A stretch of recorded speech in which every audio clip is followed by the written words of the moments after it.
Good evening, guys. Hope everybody is doing well. Well, I'm now starting part 8. It's hard to believe I've come through 7 parts plus an introduction. It was hard, some of it, but I'm just pushing through. Like this evening, I didn't want to do a video. I did one on the weekend, and I was like, physically didn't have the enablement physically to do a video, but that's when you gotta push. And when something's inside of you saying, let's talk, you're like, maybe tomorrow, that's when you realize, okay, just drag out everything from inside of you and let's talk.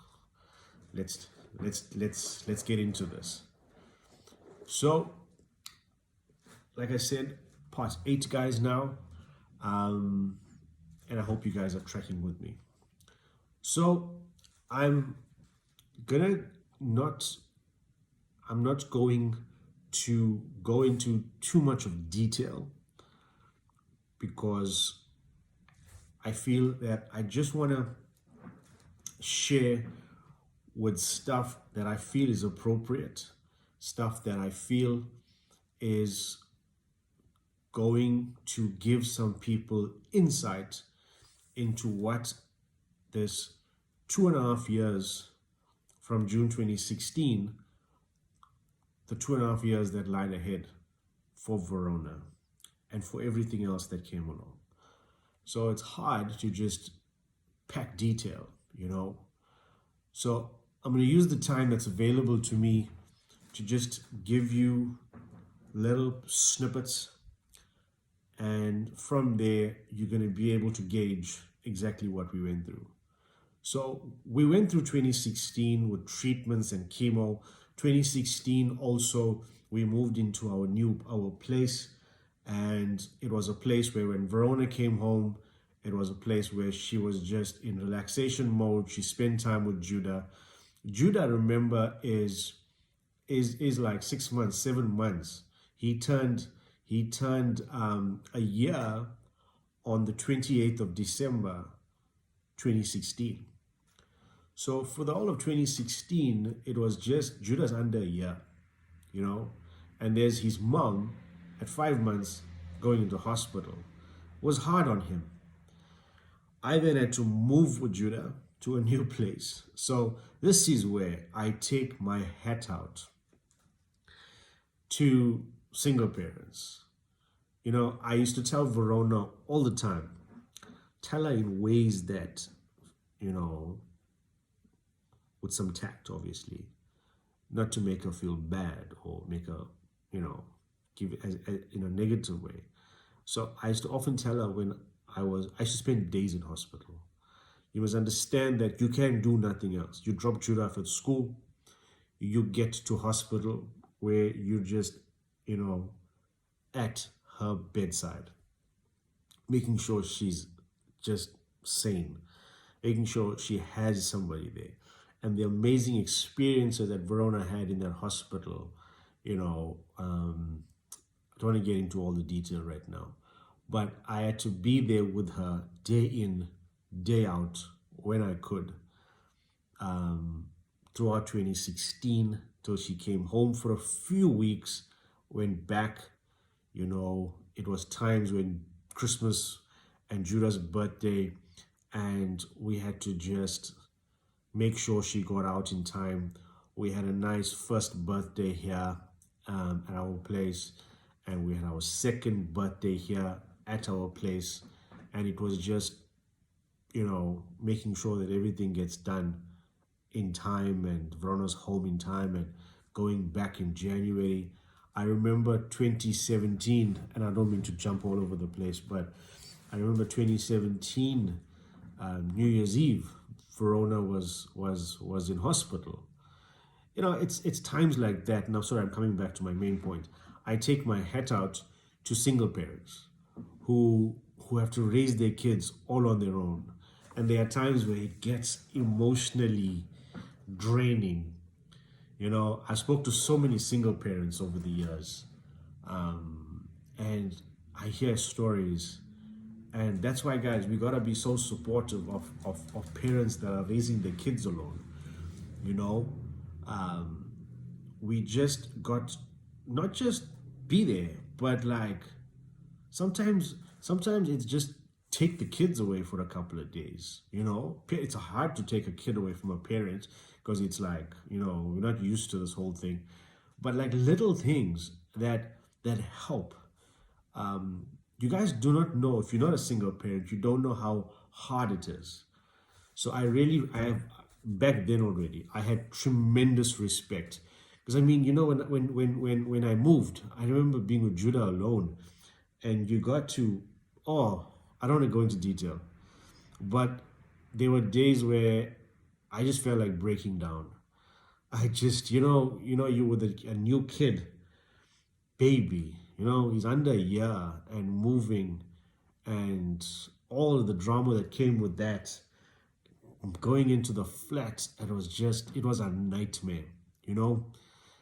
And but at the same time, you gotta keep positive for Verona and like, hey, everything's cool. No, we on top of things, everything. Judah is happy, Judah is fine, and Judah was, which then took us into 2017, and then we're now back to Verona, but we're more back to now Judah. Remember, Judah had his whole heart condition, and he wasn't out of the woods. So mid 2017, they're now telling us, hey guys, Judah needs to come in for some scans.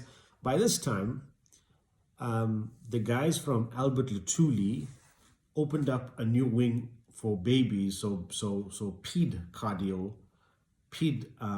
cardiology and all of that opened up their own wing at eThekwini.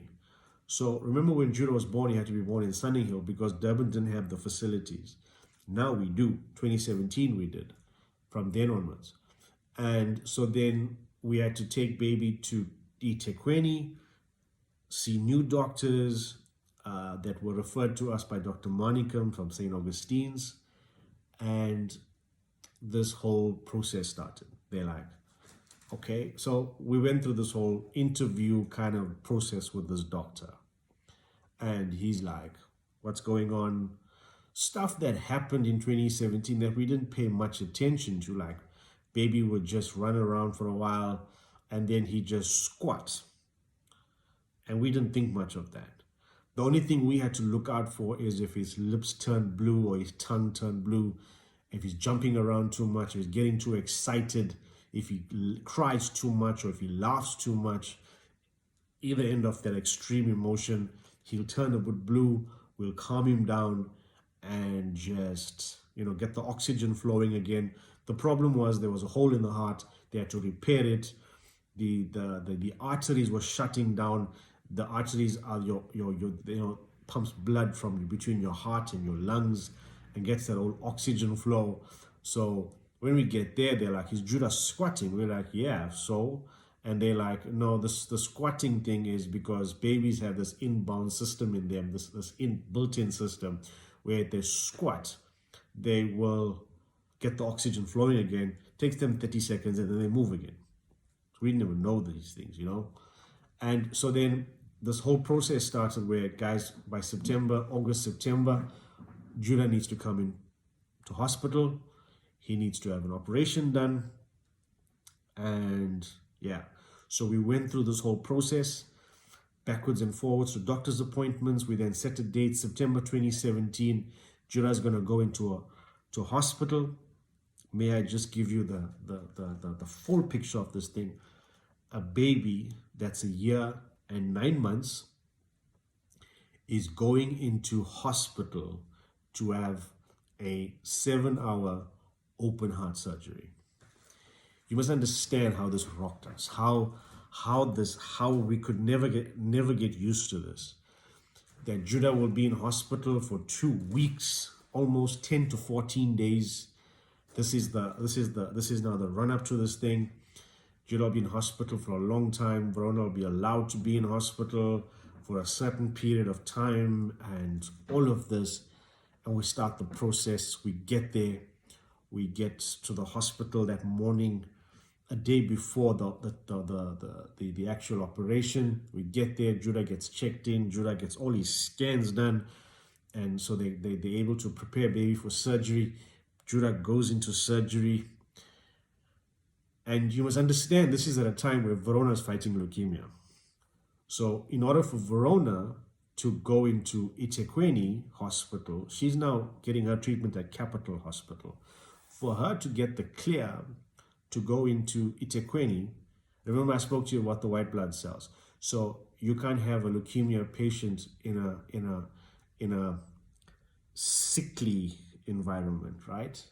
They've got to be in a contained, no sick, no illness, no germs kind of environment. Now you're not only taking her and putting her into just a general environment, you're putting her into a hospital to sleep over, and not an isolation ward, but theaters and all sorts of things. So we had to get the green light from her doctor, from her oncologist, from everyone that's treating her, to get the green light for her to go in with Judah. You must understand, none of this is easy. A date that our cardiopeds have to consult through us to get to our oncologist to make sure that when Verona goes in, she's got the green light, she's okay to come in. We're not talking simple stuff here. So then Judah goes into theater. They didn't fly in for this surgery. They flew in a professor from Sunninghill who's now operating in Durban. But in September 2017, he had retired. The man's 80-something years old. They had to bring him in to consult on Judah. Once again, the favor of God was just, as always, is, and always. Judah just had favor around him. Verona just had favor around her. You know, Judah still has immense favor over his life. So this professor flew in, not to operate, but just as eyes, decades and decades, and almost century, should I say, of eyes and experience. And the surgery lasted about 7 to 8 hours. Verona never left that door outside theater. I think the only time she left was to go to the bathroom, which was right there, and came back to her chair. I went downstairs to get some food and make sure she's eaten and stuff like that. And Verona just kept looking at those doors where they were coming out from. And they then, after, it was almost 8 hours, just over 8 hours when they came out. And they came out and they just looked at us. And we were like, but remember, in these 8 hours, we know nothing what's going on. They told us Judah's going in. He's going to have this operation. They're going to mend his heart. They're going to repair his heart. If anyone knows what open heart surgery is, you got to understand from an adult's perspective. Now you got to dealing with a child. Hence, they flew in the professor. And so they came out and they just stood there. Darshan Reddy, I remember, he stood there and the professor was behind him. And I grabbed Verona's hand like I've never grabbed something. And she just almost squashed my hand. Because these two gentlemen are just standing in front of us and not saying anything. And then I'm like, what's happening, doc? And he smiled. Dr. Darshan smiled. And he's like, I'm amazed at how that child just pulled through that surgery. And we were just like, and the professor came and he's like, guys, that child is a miracle. That child is such a blessing. I have no idea how that child pulled through that surgery with such ease. He just came through it. It was like, was just like, there was no issues, there was no problems. There's definitely somebody watching over that child. And we were like, yeah, God's watching over him.